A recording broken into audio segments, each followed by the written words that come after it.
আসসালামু আলাইকুম। আমি মোহাম্মদ আমানুল্লাহ হাসান আমান। সিভিল ইঞ্জিনিয়ারিং সলিউশনের পক্ষ থেকে আপনাদের সবাইকে স্বাগতম।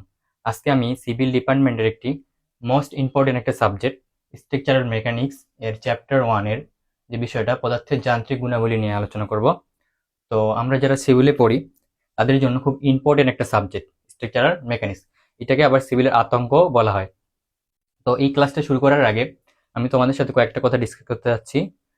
প্রথম যে বিষয়টা, তুমি এই বইয়ের সঙ্গে স্ট্রাকচারাল যে মেকানিক্স বইটা এর সঙ্গে যেমন আচরণ করবা, যেমন ব্যবহার করবা, একে যেমন সময় দিবা, বই ততটি তোমার সাথে সেরূপ আচরণই করবে। তোমাকে ভালো ফলাফলের জন্য এই বই যথেষ্ট, আবার খারাপ ফলাফলের জন্য এই বইকেই যথেষ্ট।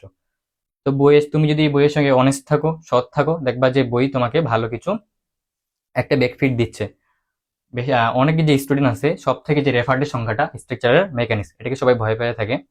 তো আমার কথা হচ্ছে, তুমি পাস করার চিন্তাকে বাদ দিয়ে তোমার যে বেসিক ধারণা এটাকে স্ট্রং করো। কারণ স্ট্রাকচারাল মেকানিক্স এই বইটা তোমার সঙ্গে, এই বই সম্পর্কিত যে তথ্যগুলা তোমার সাথে সম্পর্কিত থাকবে একবারে চাকরি সেক্টর, জব সেক্টর, ডুয়েট পর্যন্ত। মোস্ট ইম্পর্টেন্ট একটা সাবজেক্ট। তো এই আমাদের এই ক্লাসে আমি যে টপিকগুলো লিখছি, পীড়ন, বিকৃতি, স্থিতিস্থাপকতা, ওকে সূত্র, আর সর্বশেষ টপিকটা ইম্পর্টেন্ট একটা টপিক যে ম্যাথ সলিউশন। তো ম্যাথ সলিউশন করার আগে আমাদের এই টপিকগুলো সম্পর্কে ধারণা রাখতে হবে, সূত্রগুলো সম্পর্কে ধারণা রাখতে হবে। তো ক্লাসটা শুরু করা যাক।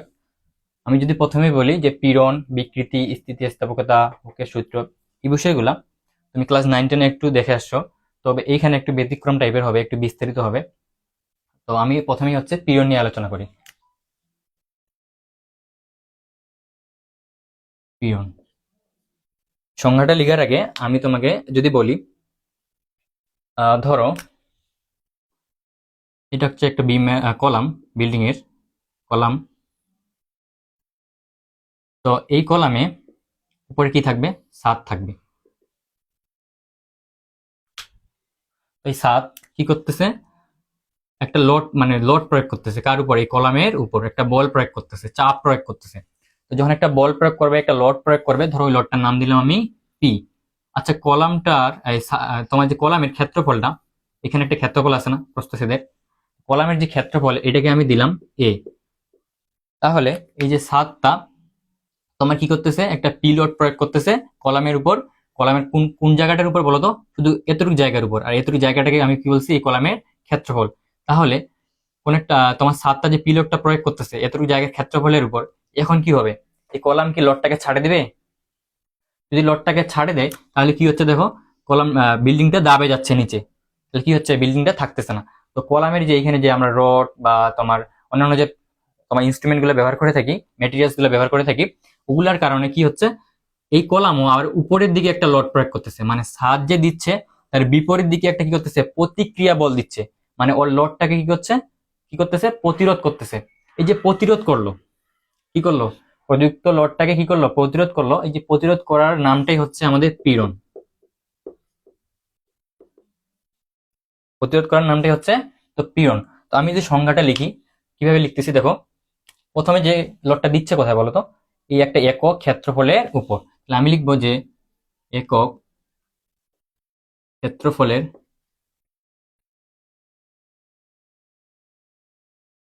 একক ক্ষেত্রফলের উপর যে পরিমাণ পরিমাণ একক ক্ষেত্রফলের উপর এই যে লোডটা পড়তেছে, এখানে কি হচ্ছে? যে একক ক্ষেত্রফলের উপর লোড প্রয়োগ করার কারণে তোমার কি হচ্ছে? একটা প্রতিরোধী বলের সৃষ্টি হচ্ছে। তাহলে আমি এইভাবে বলতে পারি যে একক ক্ষেত্রফলের উপর যে পরিমাণ প্রতিরোধী বলের সৃষ্টি হয়, প্রতিরোধী প্রতিরোধী বা প্রতিক্রিয়া, আরেকটা বলতে পারি আমি প্রতিক্রিয়া, প্রতিরোধী বা প্রতিক্রিয়া বলের, প্রতিক্রিয়া বল, প্রতিক্রিয়া বলের সৃষ্টি বলা যাবে না, এটা হচ্ছে প্রতিক্রিয়া বল কি করতেছে বলতো? যে চিত্রটা ছিল কলামের, এখানে 7, তো কলামের ক্ষেত্রফলটা ছিল এতটুক। তো এইখানে যে ক্ষেত্রফলের উপর যে লোডটা দিচ্ছে, এই প্রতিক্রিয়া বলটা, উপরে প্রতিক্রিয়া বলটা কি করতেছে? উপরের দিকে ক্রিয়া করতেছে। তাহলে আমি বলতে পারি যে একক ক্ষেত্রফলের উপর যে পরিমাণ প্রতিরোধী বা প্রতিক্রিয়া বল কি করতেছে, ক্রিয়া করে, ক্রিয়া করে, তাকে তুমি কি বলবা, ওই প্রতিরোধী বলের পরিমাণটা কি বলবা, তাকে হচ্ছে কি বলে, পীড়ন বলে। এই ছিল আমাদের সংজ্ঞা।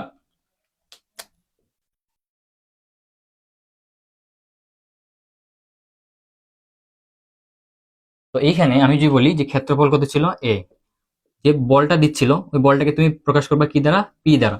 লটের হিসাব করা হবে। এখানে তুমি যখন 9-10 পড়ছিলা বলটাকে এফ দ্বারা প্রকাশ করা হচ্ছিল, এখানে লটের হিসাব করা হবে, এই জন্য পি দ্বারা প্রকাশ করা হবে। তো বলটা হচ্ছে পি। তো আমি এবার যদি সূত্রটা লিখি তোমার এই সংজ্ঞা থেকে, যে পীড়নের সূত্র, মানে পীড়ন ইকুয়াল কি লিখতে পারবা তুমি, আগে জানতে হবে যে পীড়নকে কি দ্বারা প্রকাশ করা হয়। পীড়নকে তুমি এখানে প্রকাশ করবা এস দ্বারা,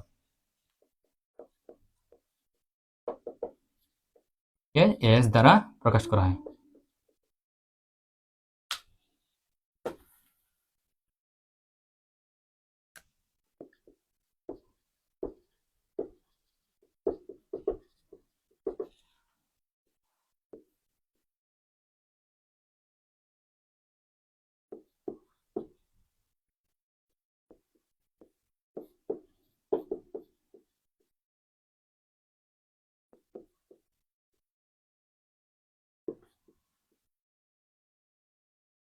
তো দেখো, পীড়নকে যদি এস দ্বারা প্রকাশ করা হয়, তো পীড়ন সমান আমরা কি লিখতে পারতেছি বলো তো, সূত্রটা।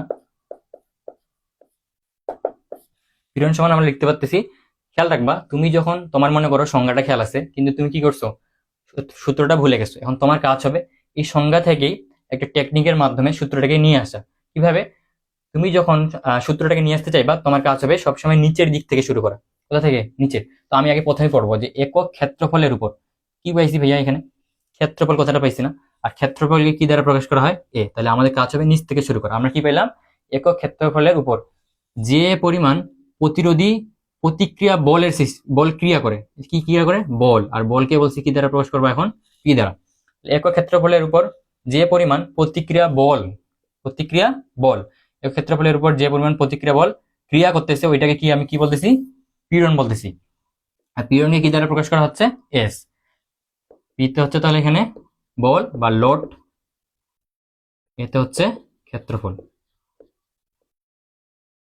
সূত্রটাকে যদি সাজায় লিখো তুমি, তাহলে লেখা যাচ্ছে এস ইকুয়াল পি বাই এ।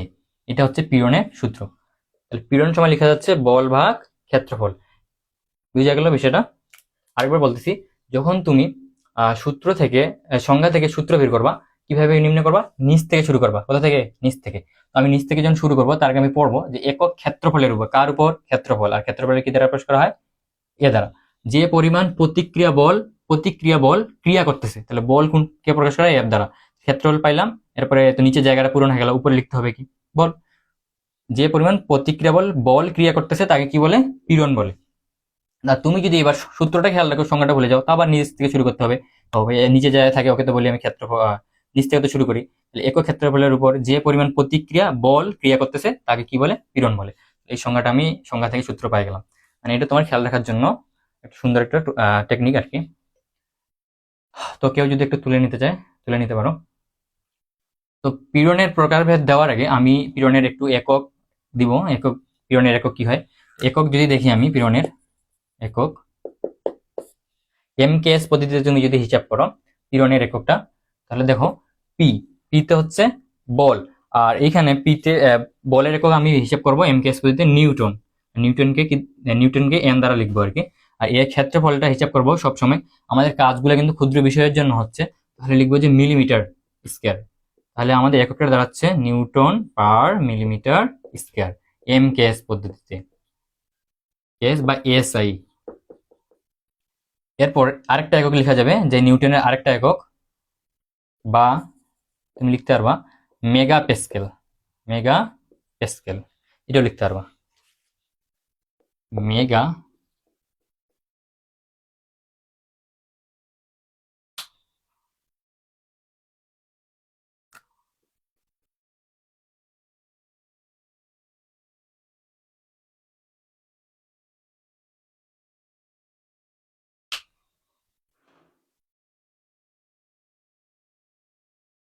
তো পীড়নের একটু প্রকারভেদ দেখবো আমরা এখন।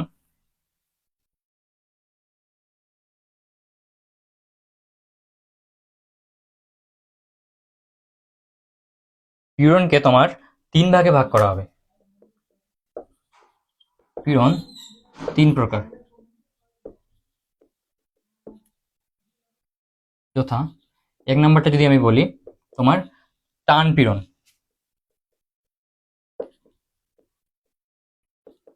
টান পীড়ন এটা কি? সংজ্ঞা তোমার সেমই থাকবে, সংজ্ঞাগুলো একটু বই থেকে দেখে নিবা। যে শুধু প্রতিক্রিয়া বলের জায়গায় হচ্ছে প্রতিক্রিয়া টানের পরিমাণটা আসবে আর কি। তো টান পীড়নটা কি? ধরো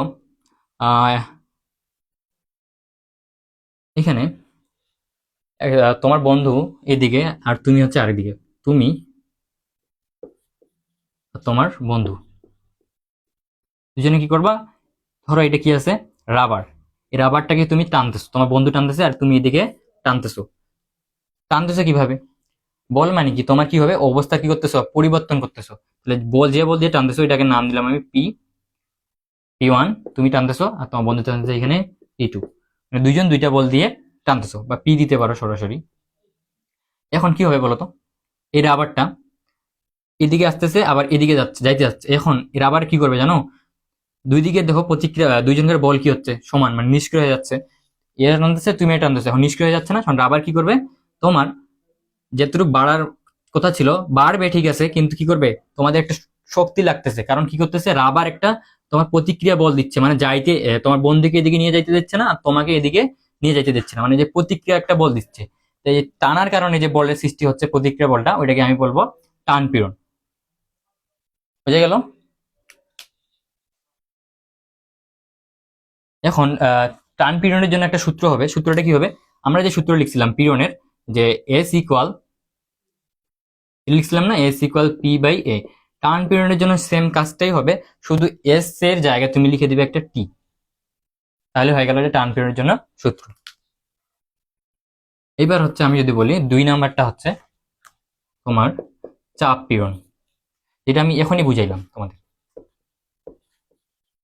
চাপ পীড়ন, চাপ পীড়নকে তুমি লিখবা এখানে সিএস দ্বারা, পি বাই এ। এককগুলো ওইটাই থাকবে।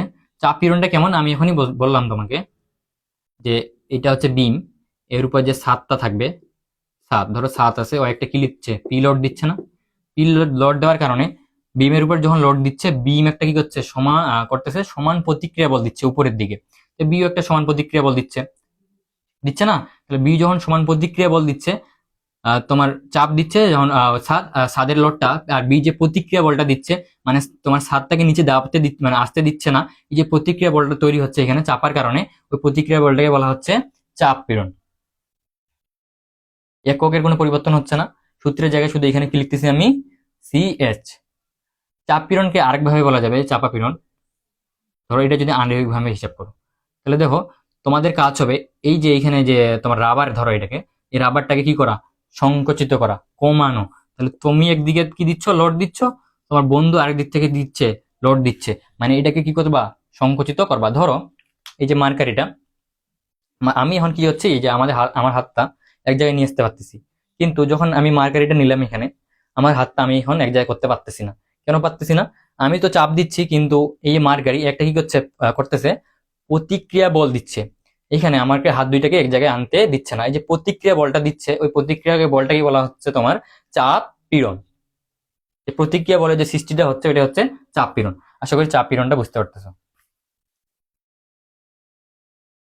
আরেকটা যেটা লাগবে আমাদের, শিয়ার পীড়ন। এই চাপ টান এই বিষয়গুলো তুমি বুঝো আগে থেকেই।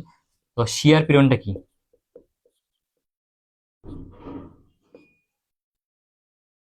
শিয়ার পীড়ন, শিয়ারে আরেকটা নাম দিতে পারো তুমি। ওই আবার যদি প্রশ্নের মধ্যে শিয়ার না বলে যদি এটা বলে, তাহলে তো চমকাই যাবা। তো এটা আগে লিখে দিচ্ছি, কর্তন পীড়ন। তো এই তোমার হচ্ছে পীড়নটাকে প্রকাশ করা হবে সিএস দ্বারা, এস এস দ্বারা, পি বাই এ লিখতে পারবো তুমি। তো এটা কেমন? এই বিষয়টা কেমন? হুম, ধরো দুইটা বস্তু, দুইটা জিনিস, এই একটা জিনিস, এই একটা জিনিস। এখন কি হবে, তুমি কি করতেছো, এই যে তোমার বস্তুটা এটাকে তুমি টানতে চাচ্ছ এদিকে। তোমার বন্ধু কি করতেছে, যে বন্ধু তুই উপরেরটা নিছিস, তাহলে আমি নিচেরটা নিব, আমি এটাকে টানবো, আমি এটা নিয়ে যাচ্ছি। তো তোমার বন্ধুর উপর তোমার যে বস্তুটা চড়ে আছে আর কি, তোমার বন্ধু বস্তুর উপর, তো তুমি যখন এদিকে টানতেছো, ওই আবার এদিকে টানতেছে। তো এখানে কি হচ্ছে, তুমি যখন টানতেছো, এ যখন টানতেছে, এখানে একটা নিষ্ক্রিয় বলের সৃষ্টি হচ্ছে, বা প্রতিরোধী বলের, নিষ্ক্রিয় না প্রতিরোধী বলের সৃষ্টি হচ্ছে। কি হচ্ছে, তুমি যখন টানতেছো তখন কি করতেছে, এই যে বস্তুটা, এই বন্ধু টানার কারণে এদিকে একটা প্রতিক্রিয়া বলের সৃষ্টি করতেছে। আর তোমার বন্ধু যখন টানতেছে তখন কি হচ্ছে, আহ, তুমি তোমার দিকে যে বলটা, এটা কি করতেছে, এদিকে একটা প্রতিক্রিয়া বলের সৃষ্টি করতেছে, মানে তোমার বন্ধুকে নিয়ে যেতে দিচ্ছে না। তো এইখানে যে প্রতিক্রিয়া বলগুলোর যে সৃষ্টি হচ্ছে, তো ওইটাই হচ্ছে তোমার হচ্ছে কি শিয়ার পীড়ন বা শিয়ার কর্তন পীড়ন যেটাকে বলি। তো এইখানে যে সত্যটা, শিয়ার পীড়নের কয়টা বস্তু লাগতেছে, দুইটা বস্তু সংস্পর্শে, আবার সংস্পর্শে থাকতে হবে, এবং দুইটা বস্তু লাগবে আর কি, দুইটা সত্য মানলেই তোমার শিয়ার পীড়ন কাজ করবে।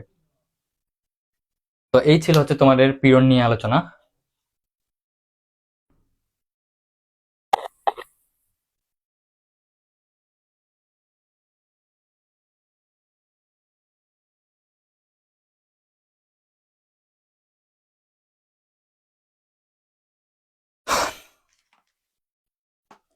এরপরে যে টপিকটা সেটা হচ্ছে বিকৃতি।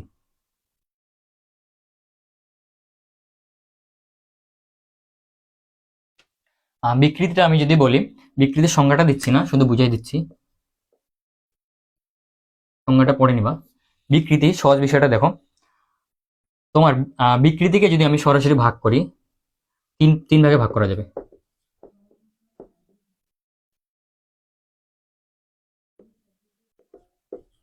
যেমন তুমি বল দিছিলা, এটাকে হচ্ছে তিন ভাবে কি করা যাবে, ভাগ করা যাবে। কেন ভাগ করা যাবে, যখন তুমি বলটা দিবা না, বল প্রয়োগ করবা, তোমার বিকৃতিও হবে ওই বলের কারণেই হচ্ছে বিকৃতি ঘটতেছে। তো দেখো, তুমি, এটা একটা রাবার, এই অবস্থায় আছে, রাবারটা দৈর্ঘ্য আছে তোমার 5 মিটার। এইবার কি করতেছো তুমি, আহ এবার টানতেছো রাবারটাকে, দুই দিক ধরে টানা হচ্ছে রাবারটাকে, পি বল প্রয়োগ করে তোমার রাবারটা কি করা হচ্ছে, টানা হচ্ছে। এখন আমাকে বলো, যখনই পি বলের কথাটা চলে আসতেছে, যে যখনই টানবে, এদের মধ্যে একটা প্রতিক্রিয়া বল সৃষ্টি হচ্ছে না, হচ্ছে কিনা? যখন প্রতিক্রিয়া বলের সৃষ্টি হচ্ছে, তখন কি এখানে কি উৎপন্ন হচ্ছে আমাকে বলো তো, পীড়নের উৎপন্ন হচ্ছে।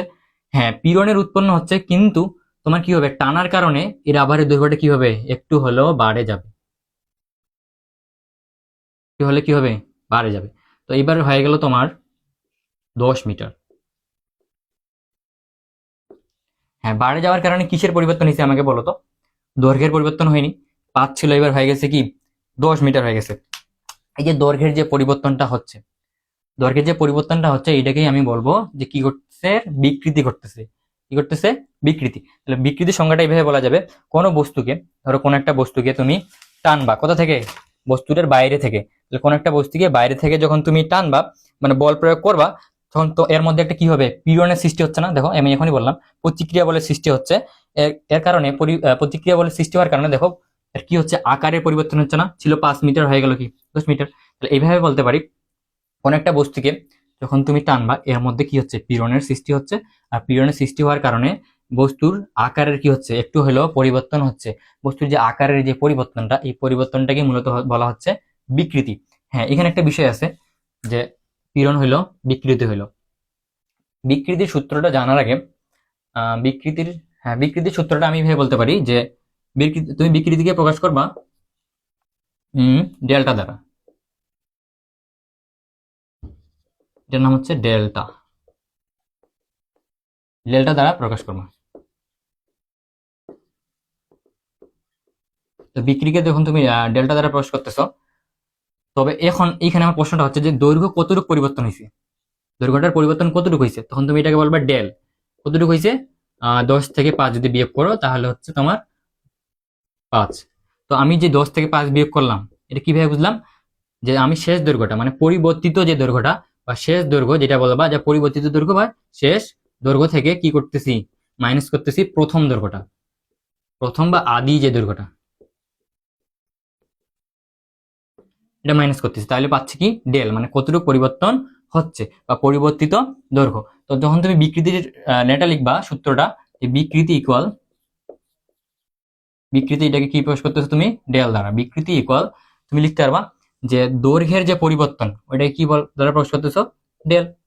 দৈর্ঘ্যের পরিবর্তন, আর আগের যে দৈর্ঘ্যটা ছিল এটাকে আমি বলবো এল, কি বলবো, এল।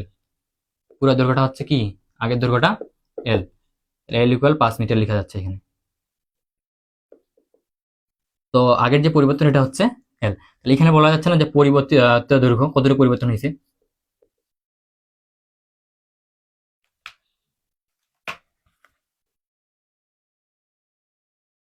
পরিবর্তিত না, তুমি বলবা যে এইটা মানে কি, ডেল মানে হচ্ছে তোমার শেষ দৈর্ঘ্য মাইনাস প্রথম দৈর্ঘ্য ডিভাইডেড কি তোমার হচ্ছে আদি দৈর্ঘ্য।